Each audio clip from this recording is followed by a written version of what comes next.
A roll call of the members. Commissioner Flacco. Present. Commissioner Breitling. Yes. Commissioner Vettel. Here. Commissioner Grinberg. Here. Commissioner Capitan. Mr. Captain, would you like to lead us in the pledge?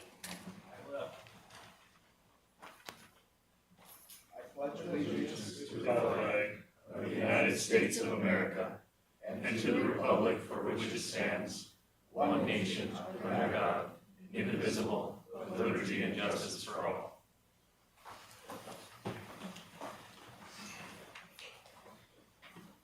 Yeah, I'd entertain a motion to approve the minutes from the previous meeting, May 19th. So moved. For a second?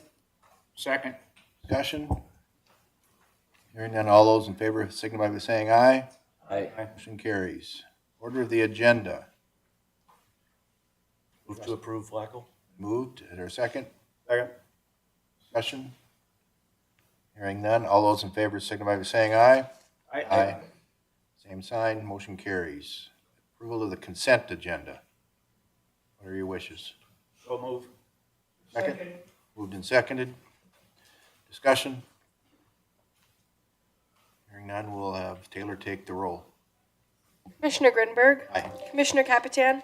Aye. Commissioner Breitling. Yes. Commissioner Vettel. Aye. Commissioner Flacco. Aye. At this time, anyone in the audience wishes to make public comment? This does not include the equalization meeting. Any other business somebody would like to make public comment, we'll do that this time. If you're here for the equalization, you'll have your time under that agenda item. Anyone in the room on public comment or online? Hearing none, we'll move into the regular agenda. Item 1, State's Attorney Digital Transformation. Bob, are you ready to take the lead on this? I can, yeah. Thank you, Commissioners, Chair Grinberg. If you take a look at the packet there, you should have a memo presented as well as a large amount of other pieces of paper here. This is going over a digital transformation project primarily for our state's attorney. Our state's attorney, as we're very aware, is continuously having more work put on them by our citizens of our county, and it is starting to have more and more of an impact in our abilities to perform their day-to-day actions.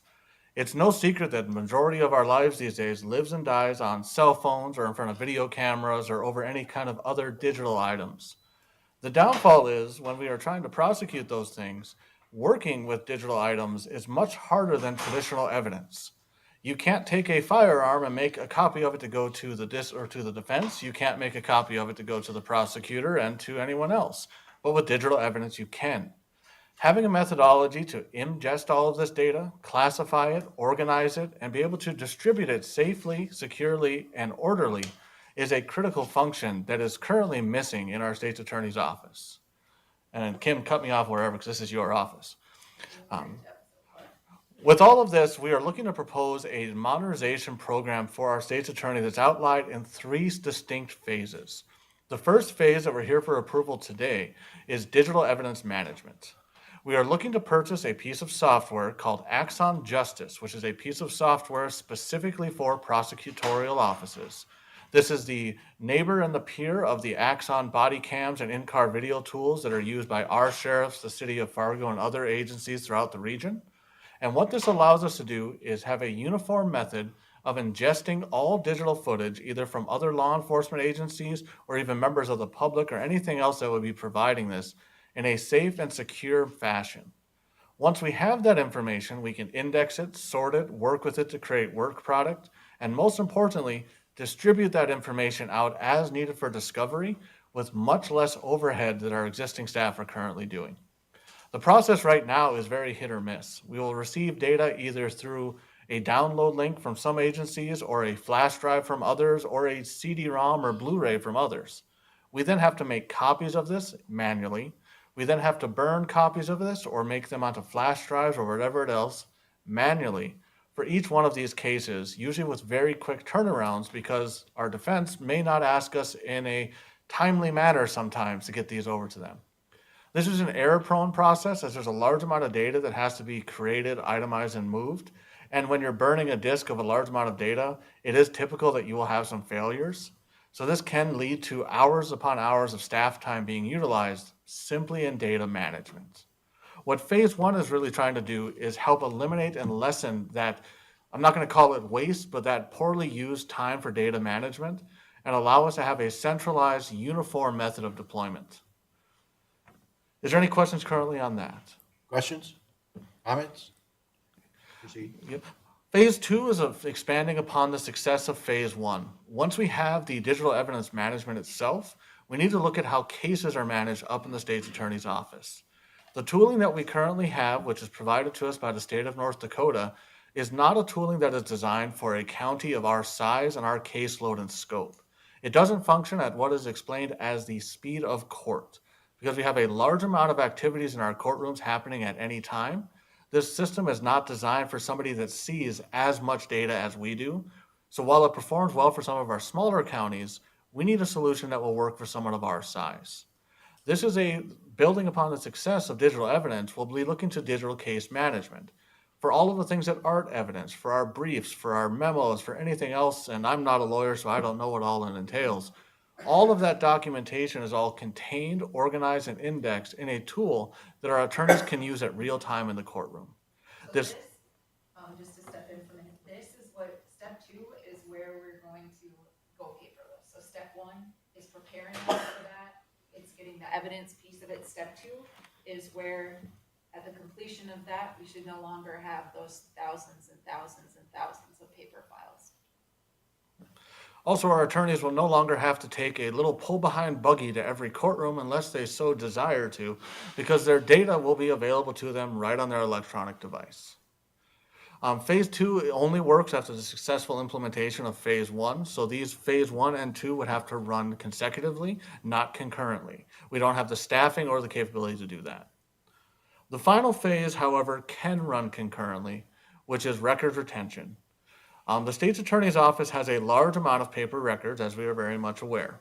What this would be, is creating a policy that aligns with industry standards or any applicable compliance laws for the state's attorney's records retention, and then implementing that based upon what those policy determines to be. This is where we would have to potentially involve a third-party vendor to scan documents and things like that to allow us to eliminate a large amount of that existing paper, integrating it into the tools we've had presented here today. One nice thing about these is the current plan for this solution is to utilize the asset forfeiture fund to be able to fund these. Both Phase 1 and Phase 2 are subscription-based softwares. They are something we would pay with both of them are licensed by the amount of people that are using it, so by the members of the office. Being a subscription-based, that is an ongoing operating expense. So like with many of these, once we start, it is something that is difficult to transition out of, just like with every subscription. Not saying we couldn't, it just becomes more difficult to do so. The existing layouts of these are laid out here on page 3 of that, where I have some year 1 expenditures. Year 1 in this case is something we'd be looking for here for 2025. So we can start this process here to get these implemented. The year 1 expenditure, if we were to sign on Axon Justice today, would be $47,250. They are prorating that expense for the rest of the calendar year. $20,000 of that is initial implementation, project management, sort of the get moving thing. And the $27,250 is the remainder of the calendar year. Prosecutor by Carpel, which is our digital case management solution that we are looking to finalize, they have provided quotes to us here, and we're still trying to sharpen that pencil as much as we can. But right now, that is quoted out as a total of $140,815, $42,000 of that being one-time implementation, for an annual expenditure of right at about $100,000. Commissioner Flacco. Bob, just in terms of those two, they're kind of, right now, they're hand in glove, very much, if X number of years down the line, 3 or 5 or whatever, we could take one, but not the other necessarily if we have a new vendor that provides a better product. We can uncouple them if we want to. They are uncoupled. They do work together. So if we decided to move with either of those to a different vendor for whatever reason, it is feasible. However, we would have to look at data migration at that point and see how that goes. But it's not, you can't have one without the other. They're two independent products that do work well together. In addition to this, I have included quotes. One thing that is very important I wanted to point out for Axon Justice. Axon Justice gives you a quote that I have never seen before. They quote you out for 120 months or 10 years of locking in your pricing. So they did build in 10 years of how much this cost will be for us. The total cost of over 10 years there is $785,000. Does that break down annually starting in 26? Oh, all right. I knew you were going to ask that, and I grabbed the wrong page. Starting in 26, we are at 66,490, and it goes up to keep up with rough inflation rates each year after that. So then it goes to 69, 71, 74, and so forth. One thing that is interesting is once we get to year 10, it does drop back down to around 34 at an estimate. That is because they're expecting our retention policy will hit, and some of our oldest things will fade out. This is the only vendor I've ever seen that does that. To be frank, the reason, to my understanding, that they do, they want more state's attorneys using this because then more law enforcement will use Axon that they have a different billing structure for. And I have to show appreciation for Bob and his team. They've been working with us very closely these past several months. I have 2 staff members in the office. Alyssa Hoff, she's a legal assistant. Jason Van Horn, he's one of the assistant state's attorneys. They have been participating in demos. They've gone to trainings. They've spoken with representatives from several different companies, and we feel comfortable that we've landed on the 2 best to be able to meet the needs of Cass County, not only today, but going into the future. And added to the cost of Axon in 2026, what is the cost for carpool? So PBK is based upon an annual rate. Let me find where they had that. And this is the one we're still dialing in, but I believe it was around 98,000. Theirs does not increase up there because they're still quoting yearly. So we'd have to basically renegotiate that. There would be discussion that if we were to purchase a multi-year contract, we may see a discount. That is something historically we have not done too much on, but we can get that cost in. A couple other budget questions. So that's Talking about about 155. 150,000 a year. Yep. So then we still haven't defined the retention policy period, I believe, which then would equate to how much contract time for adopting these records into digital. There'd be a cost to that. But Yes. once that is complete, that would be, It's a one-time cost. any idea how long that transition would take? It depends upon the amount of data that would need to be transitioned, so it depends on what the retention policy states. The one downfall we find with criminal justice information is this needs to be scanned on site or within a secure facility, so the costs are higher than shipping it off to a vendor that we've done historically. So it's really gonna be the question of what does the policy state for how long to retain? And frankly, how many court cases did we have during those impacted times? Because some years are higher than others. It's not going to be cheap, I'll be very blunt, because they will have to haul equipment to us versus us providing records to them. And much of that cost turns into how many staples did we use? Because our machines won't use it, they have to go through it by hand. Well, we'll cross that bridge, I guess, down the road. Any other questions, comments? Commissioners, just a point of reference towards all the funds is for the initial purchase. The asset forfeiture fund has been what's targeted to use the funds in this category for this purpose. It presently attracts about 30 to 60,000, depending on the number of arrests. Current balance is 425,000. So any funding from this would come from this fund in the foreseeable future, so it's not impacting our general fund. So if I can jump in, the intention would be, yes, that we would take the startup funds from the asset forfeiture fund. However, if we were to rely solely on the asset forfeiture funds, we would drain it within a few years. And as the forfeiture fund goes down, we also receive less as far as interest accrual. So I think we would be short-sighted to think that we could actually fund this fully from the asset forfeiture accounts in the long term. Excellent point. For the foreseeable future, though, through 26, I see the fund covering it for this year and next year. Yes. And then potentially in 27, maybe it's a 50-50 split. If we're getting 60,000 a year, that goes up and down from year to year. So from a budget standpoint, we could look at both different sources. Commissioner Brightling. By going digital, are we going to have any other budget savings? We should, yes, in the long term, we should. Conservative estimate, I think, is about a 20% reduction as far as staff time for the 10 legal assistants. And then also, once we implement PBK, that will also trickle down to some of the other support staff members, in addition to freeing up a lot of attorney time as well. So when all of these are implemented, I foresee us having to ask for fewer staff, especially support staff, going into the future. I think we'll be able to hold that off for a while. We should see an impact in the budget for our temporary employees as well as our overtime budget going into the future. We'll also see reduction in, right now we pay for offsite storage for over 1,000 boxes worth of files. We'll also see reduction in terms of use of paper. Physical files, the file folders themselves are extremely expensive. The stickers to mark them are nearly impossible to find and extremely expensive. Our copier maintenance, I think we're the highest in the county, significantly above every other department.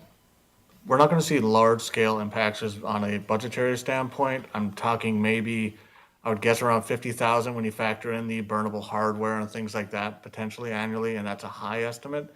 However, from a staff time and efficiency standpoint, that's where we start to see a large amount of savings. As part of this initial digital evidence management, and one of the key KPIs for it is looking for that 25 to 35% efficiency gains from our support staff. And once the support staff have more time, their duties can be reassigned or they'd be refocused on other activities, which just makes us more efficient. So hopefully temp drops and things like that start to become a much higher level of savings.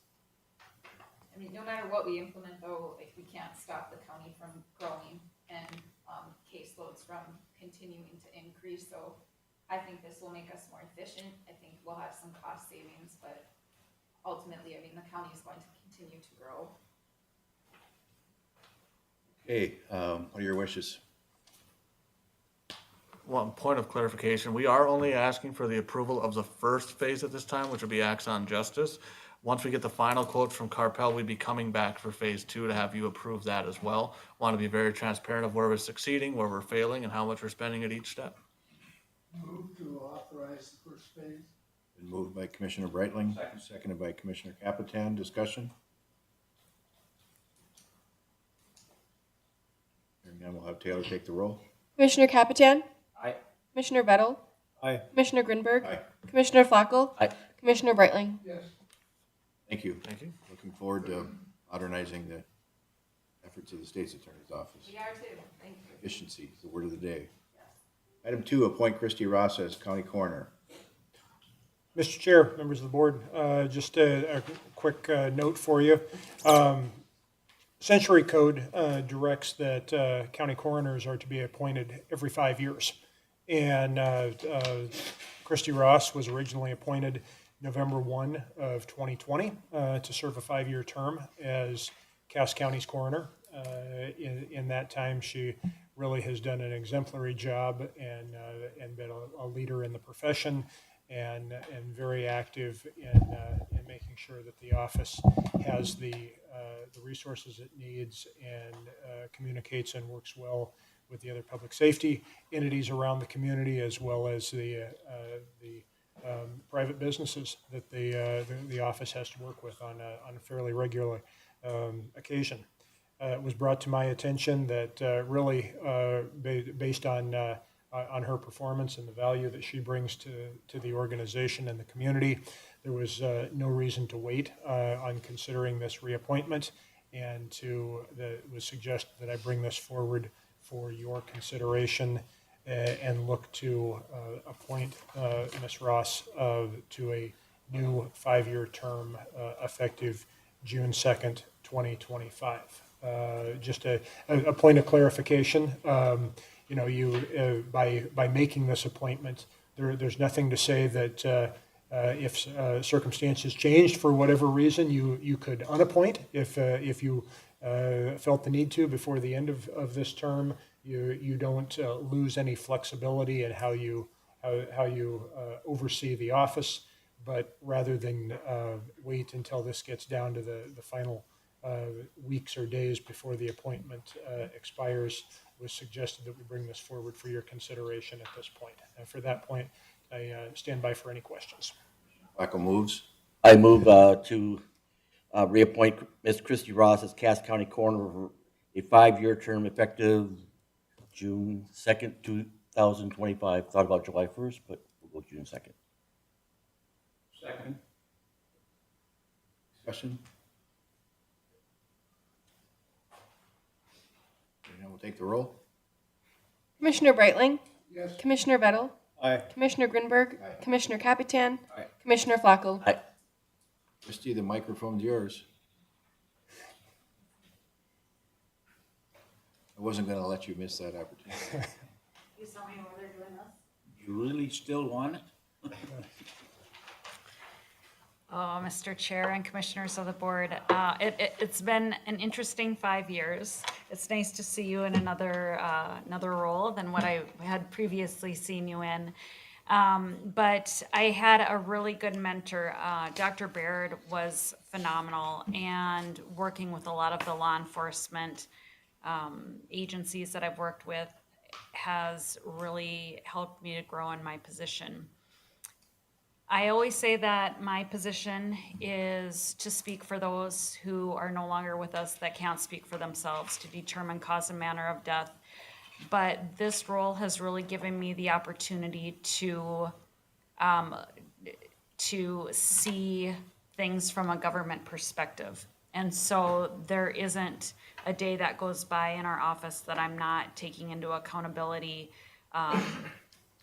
being able to speak for taxpayers. I try to be fiscally responsible in my position.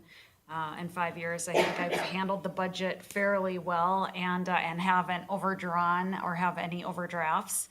But for the most part, we do try to be fiscally responsible and represent county taxpayers. So I just want to thank everybody, and it's a privilege and it's a big honor for me to be in this position, and I hope to continue to do good things going forward. Thank you. Bettel, any additional? Yeah, I just want to say I obviously had the opportunity to work with Ms. Ross, and she's very passionate about what she does, and we appreciate that passion because it's not an easy job. So thank you. So my first encounter with the Cass County Coroner's Office was on the day my father passed away. And they couldn't have been more amazing. They were absolutely fantastic. So Kriste isn't just great at her job. She has a great staff that she really enables, and they do a phenomenal job too. She does visionary work, and she really does a lot with the little. And she's just really, this sounds corny, but she's really pleasant to work with. And you can't always say that about a lot of people that I've had to work with over the years. So, in a job that she deals with people sometimes at their lowest point in their entire life. And she just does great work with those individuals, family members, and the like. So hats off, and look forward to 5 more years and beyond. I will pass that along to my staff too. I know they'll appreciate that. Item 3, cost of living adjustment recommendation for 26 budget. Mr. Wilson. Mr. Chair, members of the board, as you know very well, one of the things that this board has had a longstanding practice of utilizing is a very data-driven approach to considering an initial figure for employee COLAs going into the next year as you build the next year's budget. And the approach that has been taken as long as I've been in the role here, about 8 years, as well as well before I got here. I think it's been going back 20 years or more, is that the department heads make a recommendation that comes to the commission, as this item is to the commission today, and that the origin or the data that is used to as a starting point for that department head recommendation is the April to April CPI figure for this region. And this year, that April to April figure is 2.4%. So the motion or the item for your consideration is, would you want to accept that recommendation that came from the department heads to adopt 2.4% as the COLA amount that you begin the budgeting process with? Now, this no way ties you into that number as an endpoint by the time you go through your budget hearings and you take final action in the fall, but it's a process that's been well utilized as the starting point for your consideration as you build that budget.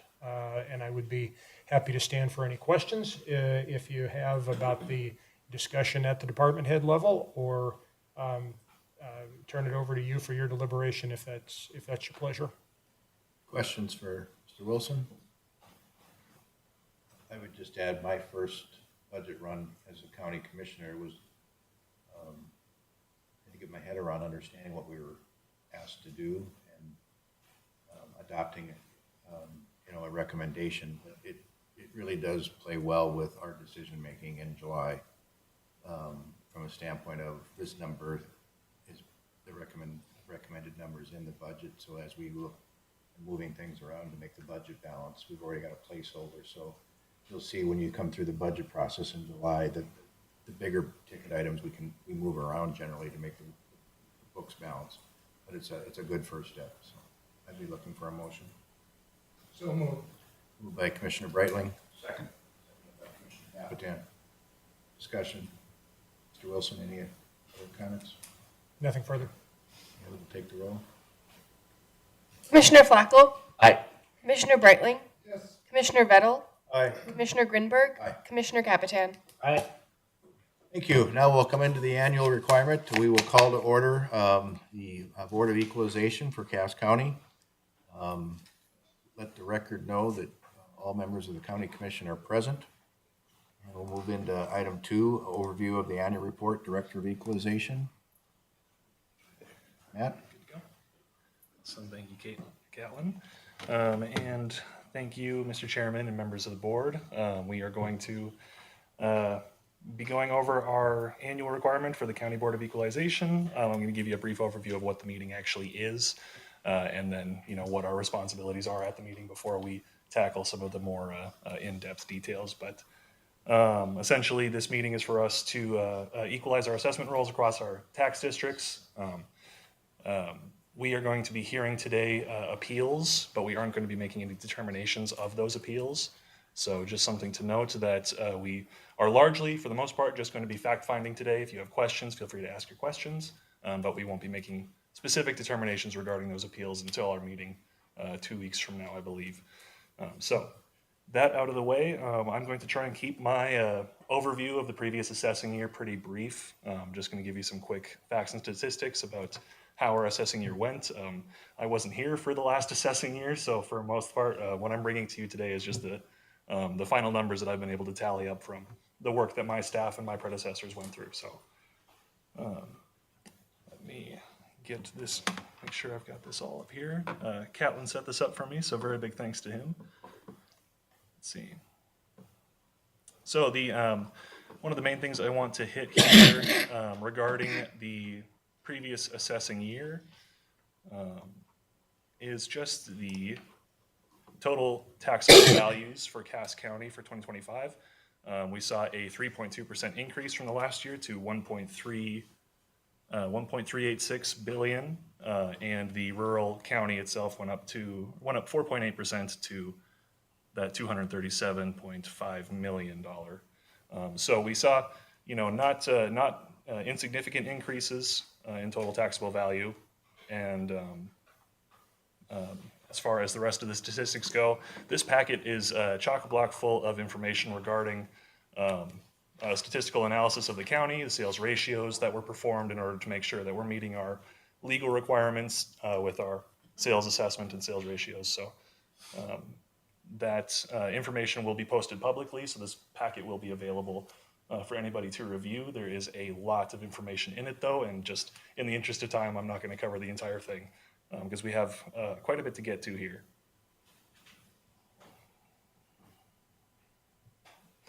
So there is an order of events to this meeting that is defined in statute, which is that first we are going to tackle the assessment of cities, or the equalization of cities, and we will open the floor to appeals from individuals in cities across the county.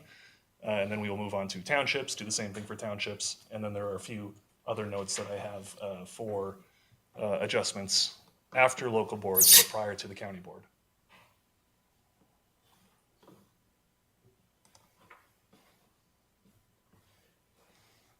So there are two rather unique items on the agenda this year.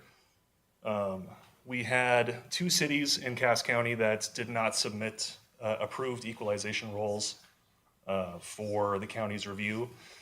In those cases, in one of the cases here being City of Arthur, at their City Board of Equalization, they passed a motion to table their review of the assessment rolls. There's actually a typo in this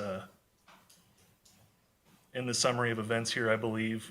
It should say no county assessor was available, not no county assessor was unavailable. But essentially, they were supposed to hold a subsequent follow-up meeting for their equalization, and that did not happen. But failure of the city to, finalize their assessment rolls doesn't necessarily invalidate the assessment rolls. So we don't need to do anything with that right now. This is more just for your information, something we are going to be addressing at the end of the meeting.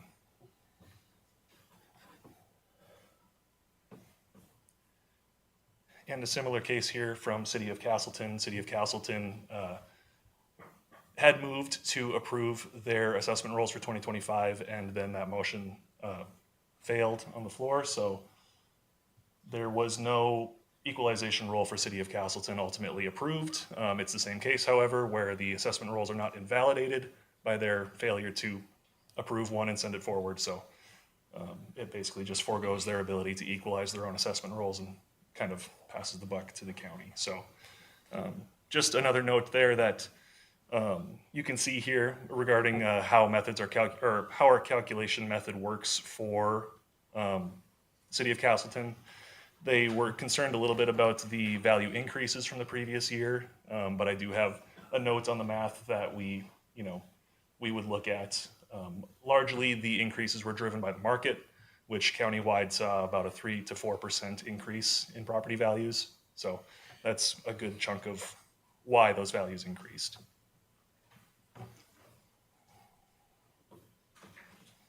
Does anybody have any questions about? Questions? Continue. All right. So that brings us to the equalization of the cities. These assessment rolls reflect the City of Arthur and City of Castleton rolls that were completed or proposed by our office. So just to note on there that we will be making a motion at the end of this meeting to formally approve those, even though they are the rolls in place. That's for Arthur and Castleton. Correct. Yep.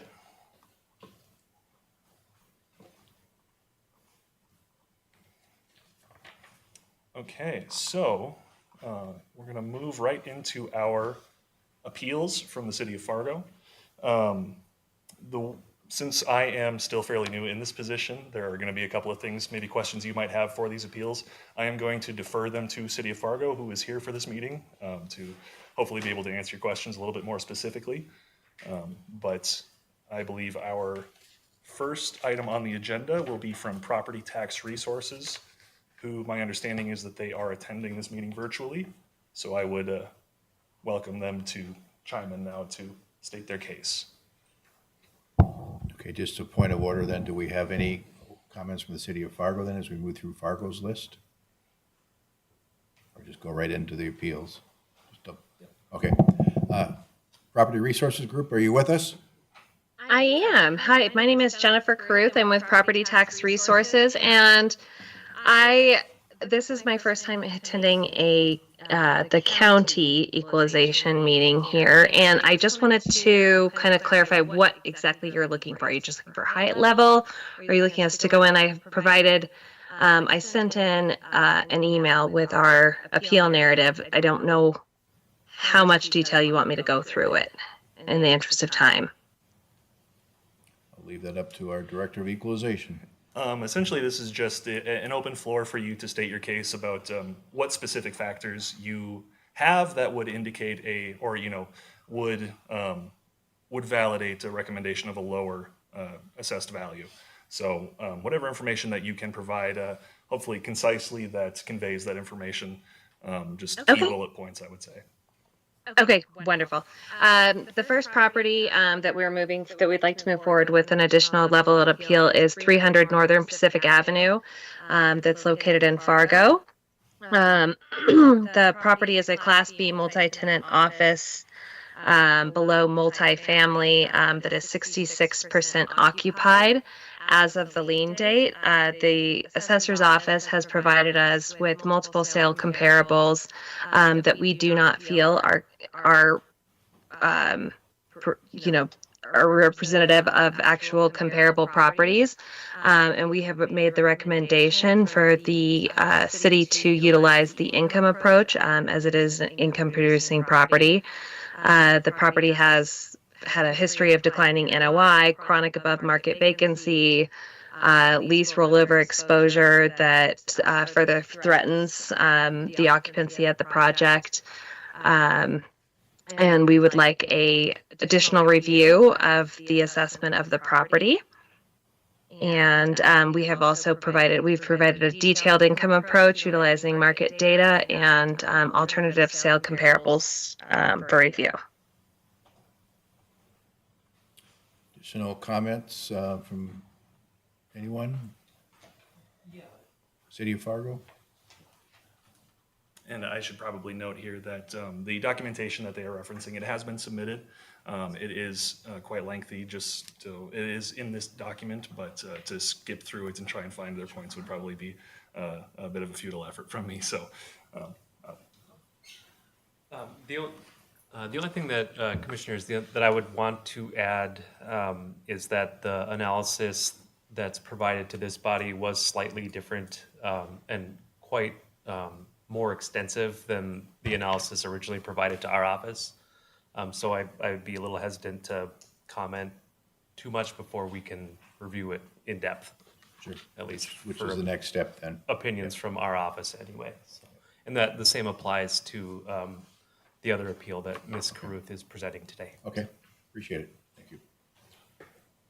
Commissioners, any questions? Commissioner Capitan?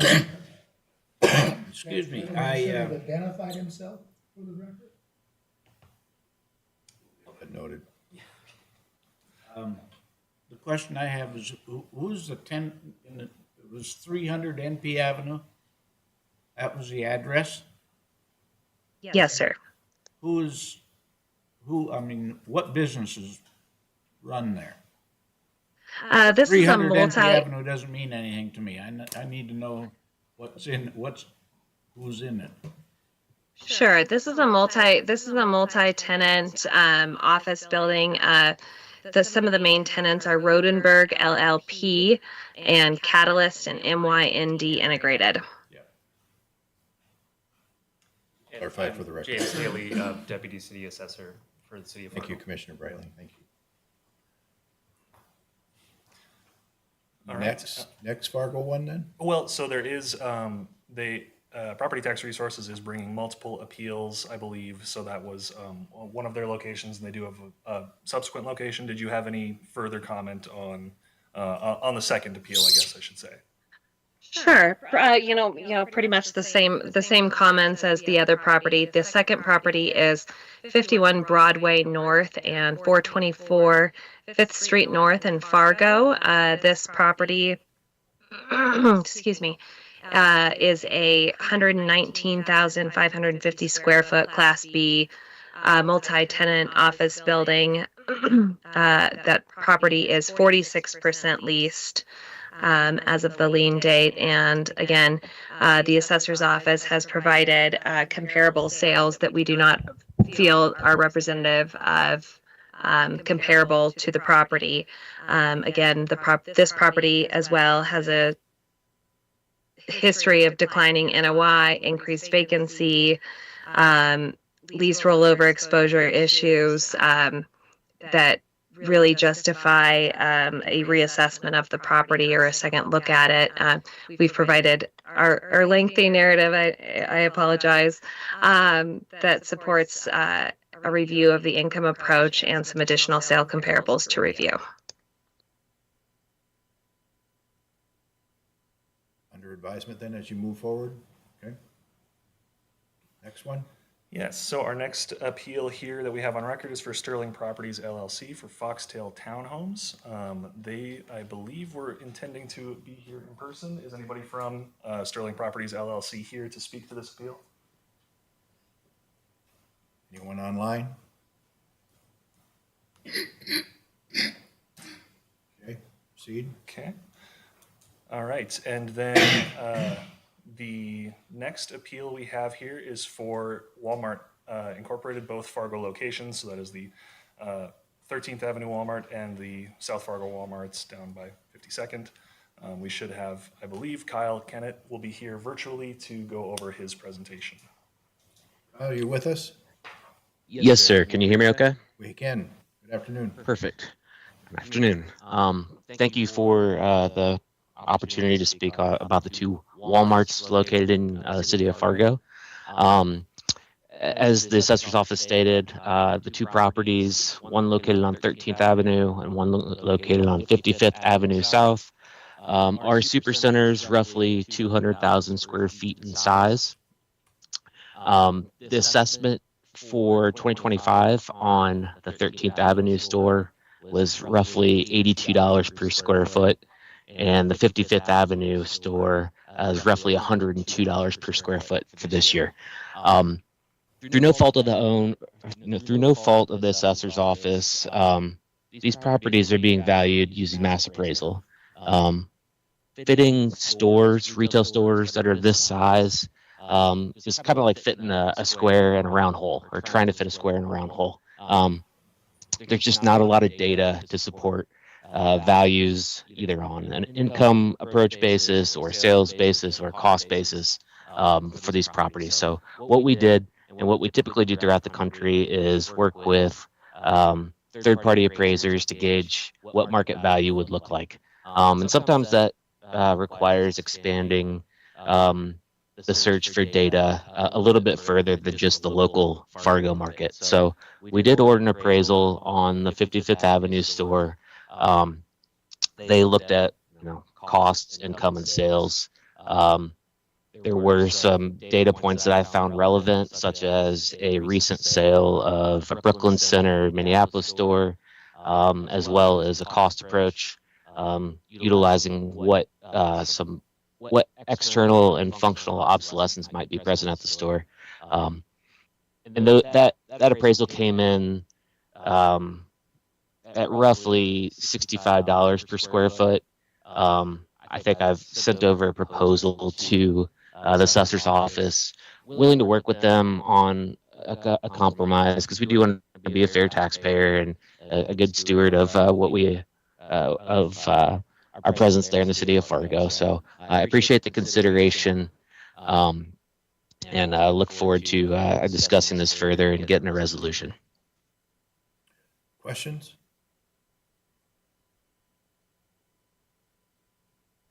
Thank you. Thank you. Next. So the fourth item on Addenda C here is the outstanding open appeals that we have from City of Fargo following their City Board of Equalization meeting.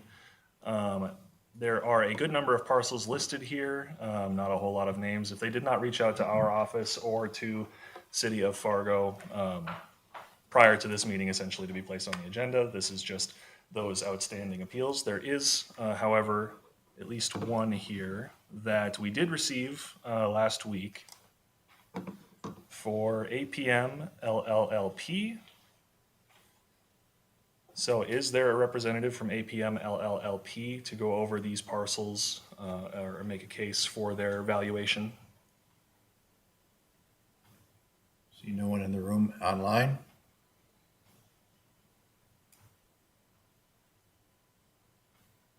I presume then that they will look directly with the city of Fargo if the. Yes, yep. So that finishes up the City of Fargo appeals. Moving on from there, we have the City of West Fargo appeals.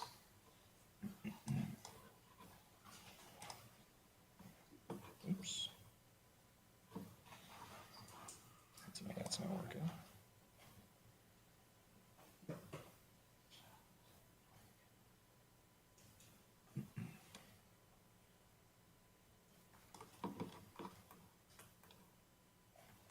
Excuse me one moment while I get to our addenda here.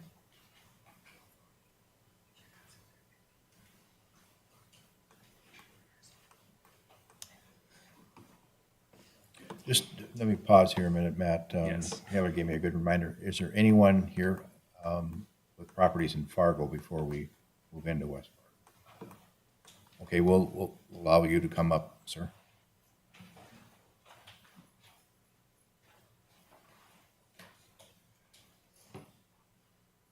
I'll make sure we keep things in the right order.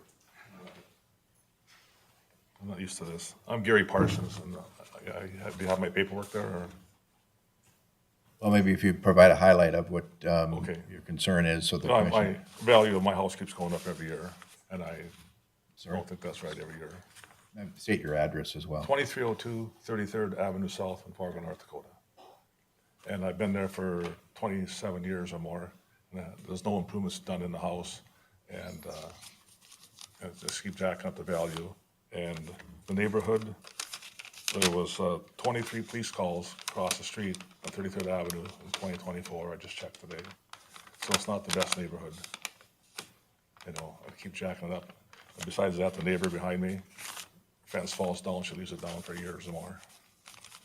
So, and if somebody paid too much for the house next door, it's not my fault, you know. Keep jacking up my taxes, you know.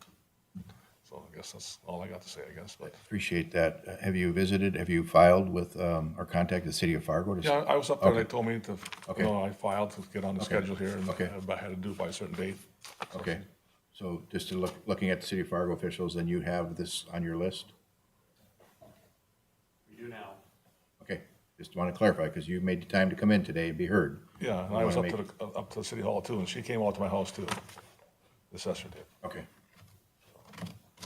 So maybe before you leave, I want to exchange contact information so you know exactly who to talk to. Okay. All right, thank you. You bet.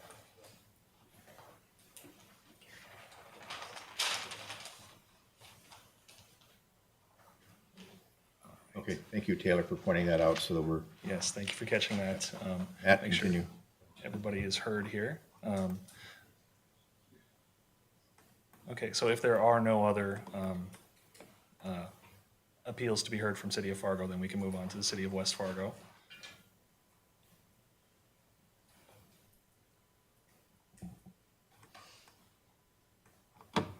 Okay. City of West Fargo has one appeal that we knew about prior to publishing this agenda, and I haven't received any more since publishing. So I believe that the only appeal that we're aware of is through Pivotal Tax Solutions for PetSmart.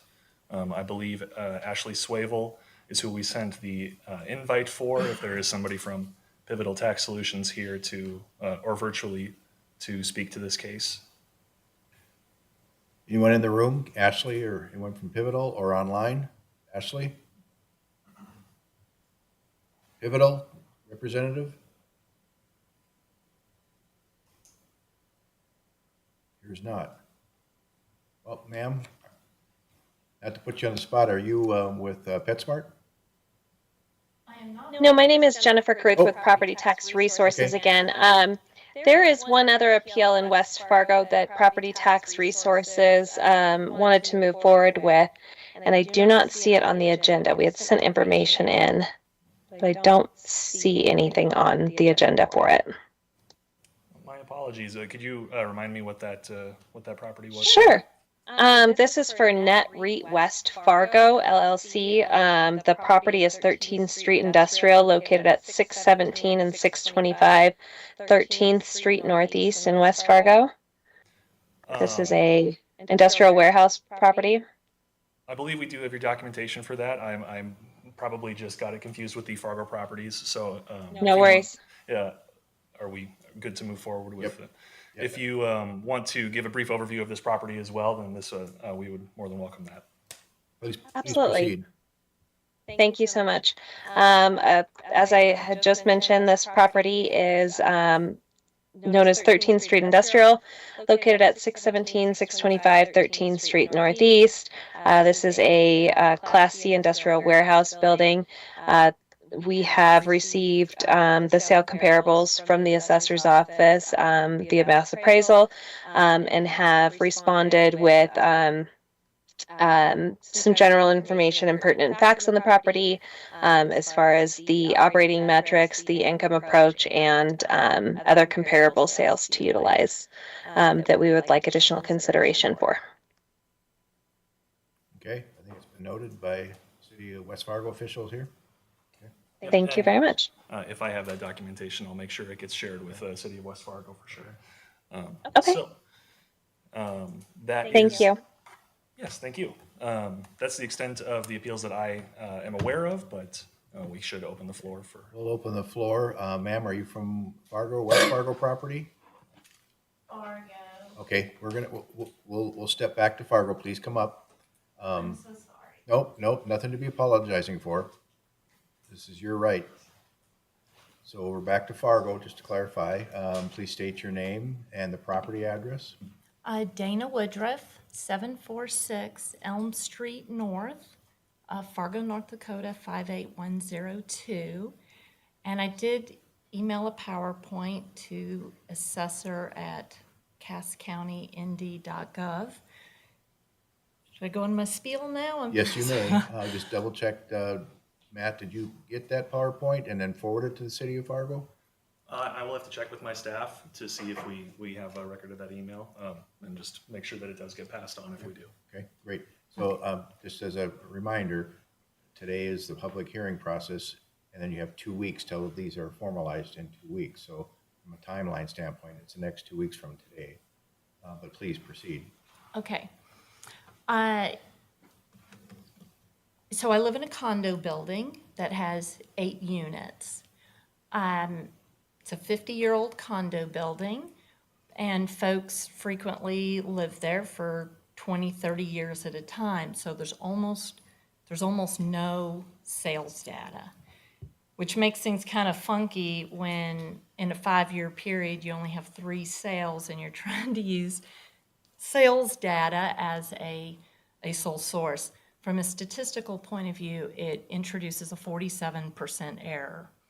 There's another condo building. It looks to me like it was built by the same people because visually it's nearly identical. It's a little bit newer, but almost identical. If this building is added in, it also does not have a whole lot of sales data, but between the 2 buildings, you can have 7 sales, and this reduces the statistical error down to 27%. The nice thing about that building is it does have a very recent sale.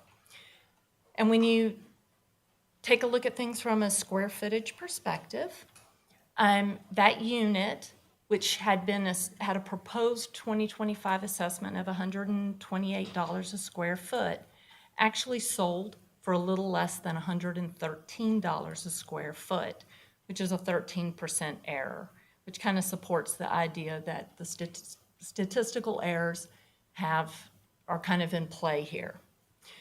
So I live in my building, there's 4 lower units and 4 upper units. And my property is proposed a 27% year-over-year increase, which has me before you today because that's quite high. A little mind-boggling to me. Whereas my neighbor 8 feet away, hers is at a little under $107 a square foot. And so it doesn't feel very equal that of the 4 upper units, 2 of us are at about $119 a square foot, and 2 units are at $107 a square foot. Some of this, one of the implications to me is that because the 2 at 107 have not had any sales data in at least the last 5 years, and I do know one resident's lived there for 30 years, that the units don't appear to have their assessment, their square foot assessment rates calculated in the same manner, but I don't actually, at any rate. So taking the most recent sale, the 94.9% of about $113 a square foot, puts that at about $107 a square foot, which also happens to tie very nicely with the property that is 8 feet away from me. At least our front doors are 8 feet apart. So what I am asking is that the assessment of my property get a little bit closer to equal, and hopefully a little more of a reasonable year-over-year increase. If it's at about $107 a square foot, that's a 13% year-over-year increase. If it's at the 100% of the most recent sale, which was about $112.68, that's a 19% year-over-year increase, which is still quite high, but it's still much better than 27%. So I appreciate your consideration, and I apologize for my tardiness. Thank you for coming in. And Commissioner Flacco? I'm looking here at Unit 8, and it showed like a decrease of $60,000, give or take, in 2017. Then it bounced up in 2021 by $100,000. I mean, you know. I bought the property in 2021. Unit 8. I'm talking Unit 8. I don't know what unit yours is, and it doesn't matter necessarily. Oh, number 8. Okay. Yes, that's the subject property. Okay. Yes, so yes, it was a very sad time to buy a condo, but yeah. So in 2021, that was my purchase. And then the other upper unit in the building that sold last year, that was a private sale. The owner unfortunately had to go to memory care, and the people across the hall from her, their best friends wanted to move into the building, so it was a private sale, and all they did was they took what I purchased in 2021, and that was the amount that they agreed to privately.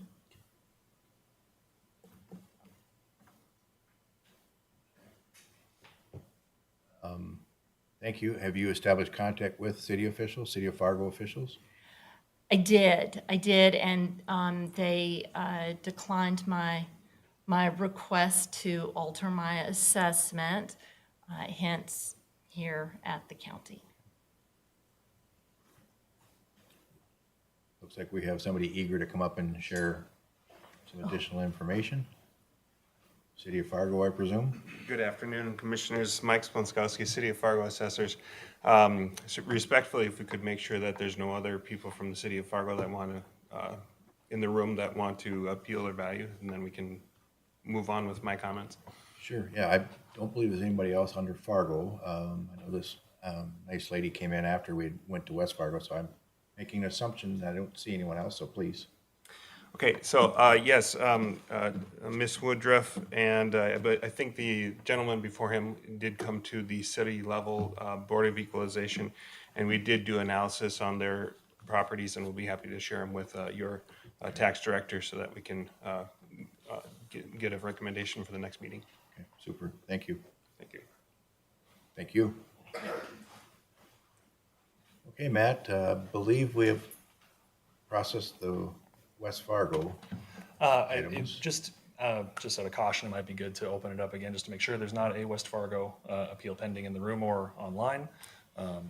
just to reopen that before we move on to the remaining cities.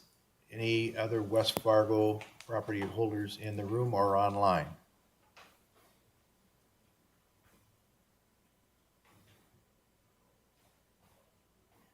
Okay, hearing and seeing none, we'll go to remaining cities. Excellent. And then just one point, an important note before we move forward. Any property appeal that was not heard at the local level that is being heard for the first time at the county level will not be able to be heard at the state level. It is a requirement of the state level appeals that they be heard both at the local level and county level. So if there are appeals today, which I believe there are a couple that fall into that category, this is the final level they'll be able to appeal at, essentially. Okay, let me.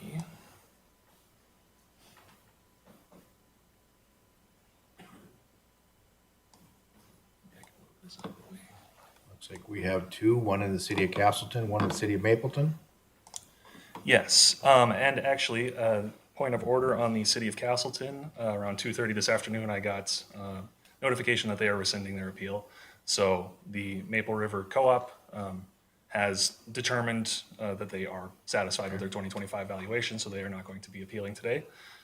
So that is just on the agenda because I wasn't able to correct it before the meeting. So both of these appeals have been satisfied. So City of Mapleton appeal was also satisfied on Friday in discussion with Justin Forty, their property manager. So B3, remaining cities, is covered? we will need to open the floor to. But on your end, you are? Yes, Okay. yep, there are no known appeals anyway at this time. Okay. Anyone in the room with properties in Cass County, remaining cities? Yes, sir. Hello, my name is Please come to the podium and so the microphone captures your name and address. My name is Connor McGovern. I'm at 7224 64th Avenue South in Horace, North Dakota. I did miss my local one. I built my house. My home was completed in 2024. Started a new job in the area, a growing family, as I just had my third child on Sunday. So the letter got missed between all that. So this is my final appeal to you guys. It is a new build in Horace, and if I've been following the news correctly, there has been quite a bit of turmoil in that. Since purchasing the property, it took 3 years by the time I purchased the land to finishing my house. So the 2024 evaluation of my home was $1,820,700. Since the time of that assessment, there has been no added renovations. Modeling my home is exactly the way my wife and I want it, and we'll be keeping that for the foreseeable future. In 2025, that assessment came to $4,145,400. So that is almost 3 times the evaluation. My house on square footage, I am a lover of cars, so half of that square footage is mainly a garage and a workout gym. It is price per square foot on the build was a quarter or less than the living quarters. The one that I feel using this appeal, just because it has been in the paper, would be Mr. Chambers' residence. His livable space is, from what I can tell in the paper and everything else, is 2 times that of mine, and his assessment is $5 million, where mine, being half the amount of livable space, is $4 million. My previous occupation might, have the other problem I have. The other issue is no one from the county, city, state has come to appraise our house. So my guess is the appraisal is from the road. No one's come in to look at the interior of the house. What our basement's unfinished, which that's another, third of our square footage. And so I do, at this time think that 4.1 million is too much for my residents. I agree 1.8 is probably a little low, and I want to be a fair taxpayer in this city, in this our county. I apologize, in this state. My family's loved this state for a long time. We're growing our family here, but with that being a little high, my previous employment was a professional athlete. I am now a farmer, as I have come from work today. I apologize, no suit or tie today. Had a couple things I had to get done and have to get home to a newborn. So, like I said, I will be filing with the city. I again apologize for the improper order of operations on this appeal, but from a curb estimate of my home, I believe that is a vast assessment of my home. So Please, you don't have to apologize. no, well, Appreciate I know. you coming in. Yeah, Yep. I wanted, this is my first, I'm a new homeowner in the area. I've lived in other cities, but I'm new here, and so I saw the date, and I wanted to make sure I said my appeal. So thank you guys for hearing me. Any questions? Matt, do you have, Commissioner Flacco, I'm sorry. Just a quick, I got not all, the whole 7224. 64th Avenue Yeah, South. 64th. Yep. Right on the south side. I Googled and that's the closest I can get to it, and I didn't want to assume. Yeah, if you are gonna Google Maps it, we not kind gonna of tell you changed much. it. Yeah, kind of changed the driveway. The old property's there on Google Earth, so you'd have to come by to see it. So. Absolutely, and come up here. I would ask you to go speak to members of my staff in the back there just to confirm your name and contact info, and we will try to schedule a date to actually, if nobody's been in, to hopefully view the property. And I guess one more quick point that I'd be applying, when I went to get a loan from the financial institution that, a mortgage from the financial institution being Bell Bank that I used as the loan for the build, they said no way could they mortgage the house for $3 million. That's what I had left, I needed on the loan. Being that no home in the area has ever sold for over $2 million. Federal law stated that they could not grant me a loan for $3 million, which is $1 million less than what is assessed. So, and I even went to Bank of America and all of them said the same thing, being that there's no way you could assess the house or you value the house that high, being there are little to no comps for that. So that'll be in what I file with into that room. Yeah, if you want to just stop back there, and Okay. Jared is a. Thank you so yes, much. Absolutely. Thank you. So we'll be following up with him in the coming weeks here so that we can have a recommendation for the commission at our next meeting.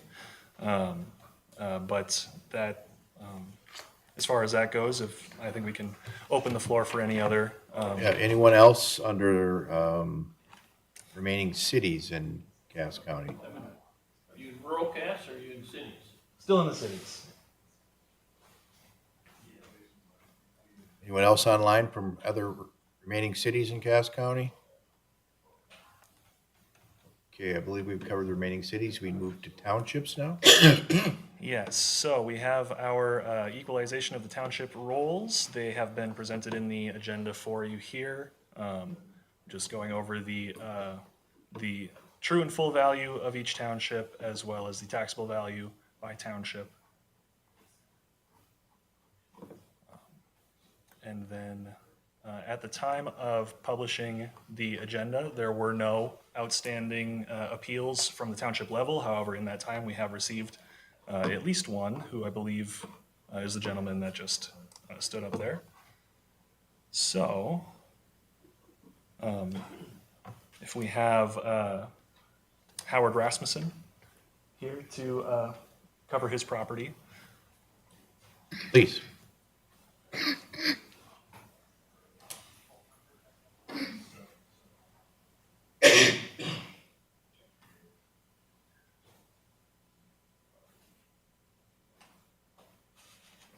Good afternoon. Good afternoon. I was here last year and didn't have much luck, so we'll see what happens anyway. All I can do. I recall you built the house in the 70s. Late 70s. Yep. Yeah. Yeah, actually started, well, it's built out of used lumber. I started tearing down a barn and a granary and a chicken coop in 75 and saved the lumber and started nailing it back together in 79 and 80. So, but I went through the process and I was glad to hear when I went to the Watson Township meeting this year that it said the township was all between 2% and 4% increase, but still mine went up 9%. And I was wondering what the deal was there, but it was because I had the state person came out and looked at it and they decided that it should have been more. But the only thing that ever happened with the state person when I was there was all she wanted to do was argue about how many acres I had. And that came down to this piece of paper here, which I'll give you a copy of. You can take a look at it and see what you make of it. Oh, I think I got 5 of them there. Do them so I can talk to them about it. Unless you need to talk about it. You did state your address too, correct? Pardon me? State your address too. Oh, my address, 5225 148th Avenue Southeast, Leonard, North Dakota, 58052, way over in the corner of Watson Township. I'm 50 miles from the courthouse. I'm 50 miles from a grocery store. We're in a big grocery desert out where I live. But what the person from the state, all she wanted to talk about was, if you look at the top, well, did you pass them out? No, huh? Please, you can start it with Ms. Hedvick there. It's the tax sheet or whatever here. Up on the top, it says, or in the acres, it says 14.99, and I tried explaining to her that this was back in, originally on the plot, if you have that, 1975, those of you that were around and remember, we had a huge flood in 1975, and after that, they put a huge drainage ditch on the end of this section that you could bury school buses in. You'd never find them. It's huge. But anyway, they bought up land from the landowner that I bought from to the tune of 2.5 acres. And that came off of this, but she said, oh, no, they didn't buy it. You own it. You should be paying taxes on it. They just have an easement on it. And I talked to her for quite a while, and that was all her conclusion was, but I've got a copy of the actual deed if you'd like to see that. So if I'm being taxed on 14.99 acres, it shouldn't be because 2.5 acres were sold off, but that's how far it got with the state. I don't know, they sent this, I thought it was some kid along with his mama and take your kid to work day or something, but she was the assessor from the state. It didn't look like she was out of high school yet, but anyway, that's beside the point. But what really started it all was the one that the assessor that you had that worked for your county office is Greg Landau or whatever, when he came out and threatened me about my property. He said, I built a building on there, and it talks about my building on here. I got a 40 by 80 shed that I built in 1990, and it was classified as a farm building for 32 years, from 1990 until 2022, and this guy from Minnesota that got a job with the Cass County as being an assessor come out and he threatened me and said, I'm going to put that building on your tax roll and you're going to pay taxes on it, or I'm coming back and I'm going to measure every square inch in your house and you're going to pay a lot more money that way. And I didn't really like being threatened. And that's what he was doing. And, well, he got his way because that's what he did. He ran it through, and my taxes now, instead of going up 2 to 4% like everybody else in the township, mine went up 9%. So that's for those of you others that might be thinking about doing it. That's what you get rewarded for in Cass County these days, I guess, when you go through the process. But it does not sit right with me. This is America, where my grandfather homesteaded in Ransom County before it was even the state of North Dakota in 1888, before it was a state. We've been here a long time, And I just think people as property owners and taxpayers need to be treated with a little more respect. I've got all kinds of different houses within my township area and valuations and stuff, but I know it really doesn't seem to matter. It's just, it goes up and there's no end to it. But mine are, if you look at what's on my house is it's a 45-year-old house built out of 100-year-old lumber. And still I built it for 20,000 and it's got a valuation of 150 on your basic valuation. And then I came across one that's in my township and it doesn't have any base price. How does something get through the tax rolls and have zero for the base price up there in the paperwork? What's going on? I mean, does it get missed? I don't understand how old does a building have to be before it's not?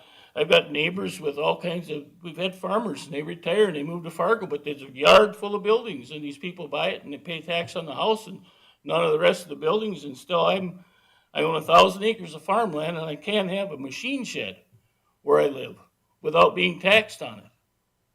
That doesn't seem right to me. But, you know, when does a building get so old? My machine shed's 40 years old. There's others that are 50, 60 years old. They don't even mention them, just as big as mine. But, you know, there's something wrong with equalization rules there. I think my numbers are high. I was a contractor for 40 years. They got air conditioner on mine. They got the air conditioner valued at $3,520. I put in air conditioners for 40 years. I never sold one for that price in the whole time. You know, they just aren't that expensive. The deck on the back, they got 11 by 15 deck. Well, I used a bunch of used lumber and built that deck in 1980 out of scrap. Now it's $5,000 or something on my tax valuation. There's no common sense to this at all. It just, I don't know. I guess I've got to come to the meeting. That's what I had to say. I don't know if you have questions, I'd sure like to answer them. Oh, I did have one thing I thought was kind of amusing. I did, somewhere along the line, I made enough money to end up with a house in Arizona. And my property valuation in Arizona this year, last year, it was $325,000, but next year it's $291,000. They're going down. Property values are dropping around the country, and I think maybe it's time for Fargo to realize the same. Questions? Commissioner Captain? Are you a farmer now? I can't. I was diagnosed with metastatic prostate cancer 5 years ago, and I don't have any strength left. I lost my speech. The cancer spread all over in my large bones, and it cut off my nerve to my vocal cord. I couldn't talk for a while, which my wife said was a blessing. Well, the reason why I asked that is if you have a building out there that was classified as a farm building before. Well, yeah, I still farm. I mean, I put up 100 acres of hay and 20 acres of corn. But the bulk, I own 1,000 acres. Bulk of it is rented. It still bothers me over the fact that why they're. That was your Cass County employee, Mr. Greg Lando, or whatever his name was. I called him. He looked like Shrek to me. Great big guy they send out to threaten. I'm not familiar with that name at all. Is that right? Mr. Lando is in the office. Yeah, he's retired now. Yeah. Yep. Everybody involved, one retired and the other one moved up. So well, that way you bury the say evidence. Moved out, didn't move up. Yeah. But yeah, I don't know why I even brought it up. I mean, the guys before, we had local guys doing it. They knew I've been doing some farming since 1975. I always wanted to be a farmer. I didn't have anybody that was going to inherit anything. The land I've got, I bought and paid for myself. I didn't inherit any of it, but I accumulated it over my lifetime. Since 1975, I've always had farming income to some extent. Some years it's been several $100,000. Yeah. Your ag building bothers me a little bit, and your acreage, you said you sold a couple of acres and it's now a drainage ditch? Yeah. Well, on this property that I own there, I don't know if you brought it up on your computer, but it's just a little, I only own 13 acres there where we live, 13.1, that's what. But they're charging you for 14.9. Well, that's what I said, I don't know why, but that, it shouldn't be. Did you find anything out of what? When we looked at the deed, and I talked to Matt about it, and he agreed with me. I mean, I've got copies of the deed if you want to see it. We're gonna have to.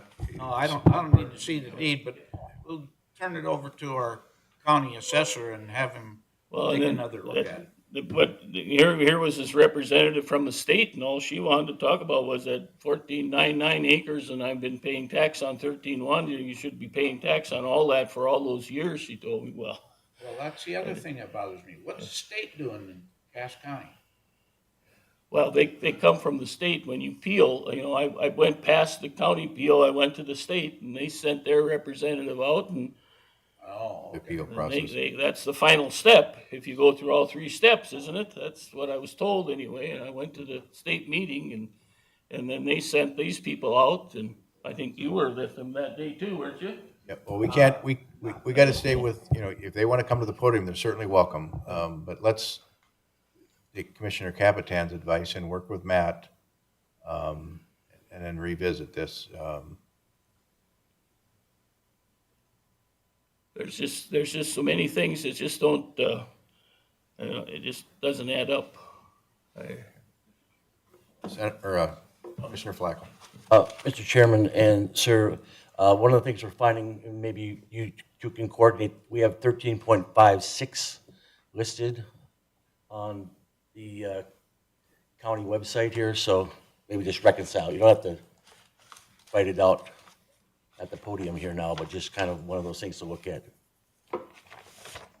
No, on my tax statement, it always said 13.1, I believe.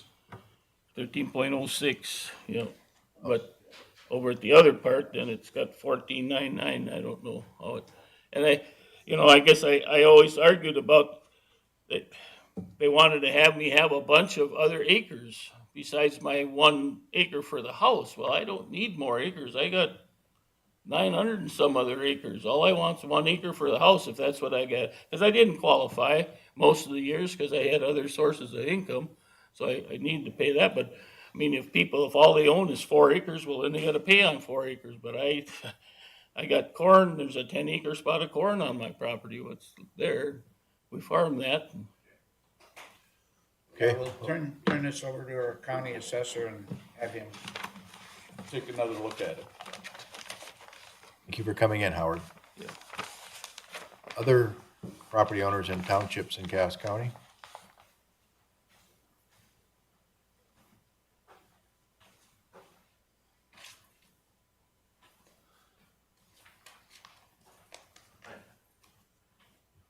Brett Capon, an assessor in Western Cass.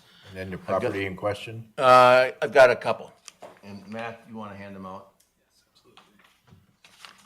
And just for my information, June 16th is finalizing the assessment or equalization? Yes. Right, okay. Same time, 3:30 meeting? Yes. Okay. And then Matt, you can keep that extra one, but you've got some of that in my email too. The one parcel there, this was the only ag parcel in my 14 jurisdictions in Cass County that was increased. And you can see that the value in 2024 was 90,000, and this year's value is 146,200.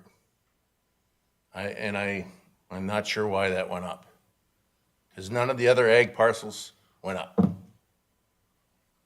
Okay. The other one is Tower Township. It's a parcel. And you see the bid sheet on the backside. This new building was put up 2 years ago, and it had increased I sent them a notice of increase this year of $325,000. But the bid, you can see, it's the same contractor, same thing. The bid is $233,000 with concrete. This building doesn't have concrete. So It's just something that I know that Matt has this information. I wanted to make sure that it was brought up. One more question I have for you. I know that due to Century Code or whatever next year, there's only a chance of 3% raise over the whole state. But it also was stated to me from the Barnes County assessor, our director of equalization, that now we have to send a notice out to every parcel owner in the county. Is that correct? We just talked about that at a prior meeting. Matt, you want to comment on that? That is correct. Yeah, it's our understanding that the notification of increase is being replaced with a notification of assessed value, essentially. So every property owner in the county will have to receive a notification of their assessed value and the opportunity to appeal that at their local board level. Okay, so that, that's going to increase a large expense for Cass County and the townships and things like that. I just wanted to make sure that we understood that and, okay, all right? Okay. Any questions? Commissioner All right. Bill? Thank you. Thank you. Others would like to share their concerns on their property in the room? Anyone online on township properties?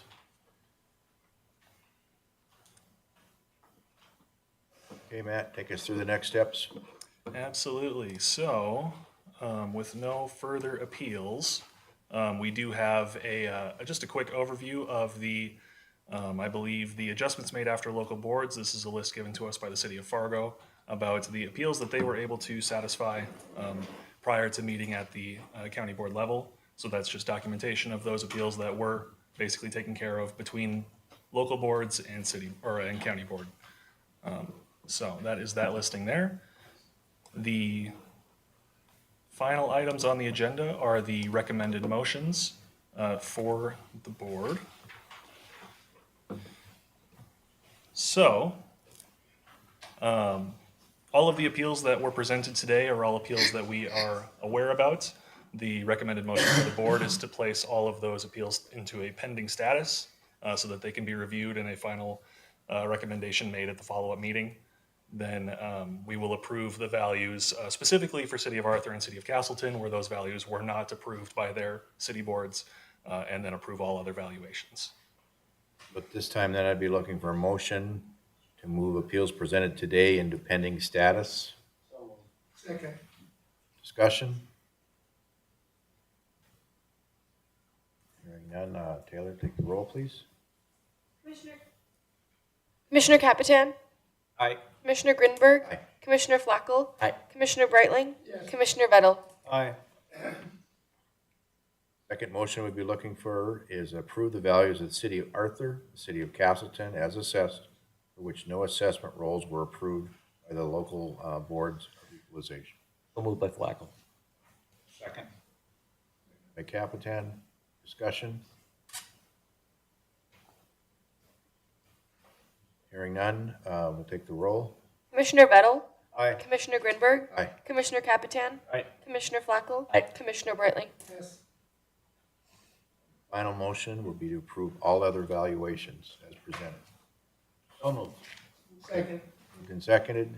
Commissioner Capitan, Commissioner Breitling, discussion? Hearing none, we'll take the roll. Commissioner Breitling? Yes. Commissioner Vettel? Aye. Commissioner Grinberg? Aye. Commissioner Capitan? Aye. Commissioner Flacco? Aye. Congratulations, Matt. You're now a veteran. Yes, it feels like it. Thank you. And also extending gratitude to the City of Fargo and West Fargo. I know there's been conversations and assistance in providing Matt kind of an onboarding with your respective expertise, and we appreciate that very much. This is, as you know, can be a challenging position and often emotional with folks and their properties. And I know in my experience with the city, and experience with the county, with Paul's leadership in West Fargo, you have the right approach and the compassion and the understanding and your role and working with state law. firmly believe that everybody has their rights to have their property examined, and so appreciate your work.